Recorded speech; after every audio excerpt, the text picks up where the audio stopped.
HMPV virus से निपटने के लिए गांधी अस्पताल में 40 बिस्तरों पर मुश्तमिल अलहदा वार्ड कायम किया गया है।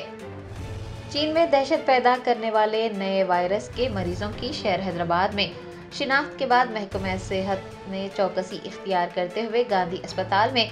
40 बिस्तरों पर मुश्तमिल एक अलहदा वार्ड कायम किया है। आपको बता दें कि चीन में HMPV वायरस के फैलाव के बाद से खदशात जाहिर किए जा रहे थे और ये भी कहा जा रहा था कि ये वायरस तेजी के साथ फैल सकता है। और ये बात भी काबिल जिक्र है कि पिछले 24 घंटों में हैदराबाद में HMPV के 11 मरीजों की निशानदेही के बाद गांधी अस्पताल में एक अलहदा मरकज कायम किया गया। हुकूमत की महकमा सेहत को जारी हिदायत के बाद गांधी अस्पताल के इंतजामिया ने HMPV मुतासरीन के इलाज के लिए अलहदा व खुसूसी इंतजामात शुरू किए हैं और अस्पताल में मौजूद अमले को खुसूसी तरबियत की फराहमी के अलावा वायरस से फैलने की वजूहात का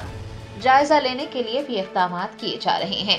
डॉक्टर्स के मुताबिक हुकूमत की हिदायत पर ही एक अलहदा मरकज कायम किया गया है, जबकि HMPV वायरस कोई खतरनाक वायरस नहीं है और न ही उसे आलमी इदारे सेहत की जानिब से मुहलिक करार दिया गया है, लेकिन वायरस के सबब होने वाली अलामात के मुतालिक शऊर बेदारी को यकीनी बनाने की ज़रूरत है। डॉक्टर्स ने इस वायरस से बचने के लिए अवाम को एहतियाती तदाबीर इख्तियार करने का मशवरा दिया है।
Germanten super speciality hospital national award winner doctor Mir Jawad Zar Khan, German trained senior orthopaedic surgeon and director, माहिर डॉक्टर्स डॉक्टर वासिफ आजम और doctor Bharavi Chanduri, senior cardiologist और दीगर डॉक्टर्स नुमाया खिदमत अंजाम दे रहे हैं। Robotic surgery, advance cath lab, MRI, operation theatre, ICU, 2D ultrasound जैसी सहूलियात से आरास्ता कॉर्पोरेट लेवल हॉस्पिटल, वाजबी फीस में हर मर्ज से शिफायाबी के लिए Germanton super speciality hospital, Attapur.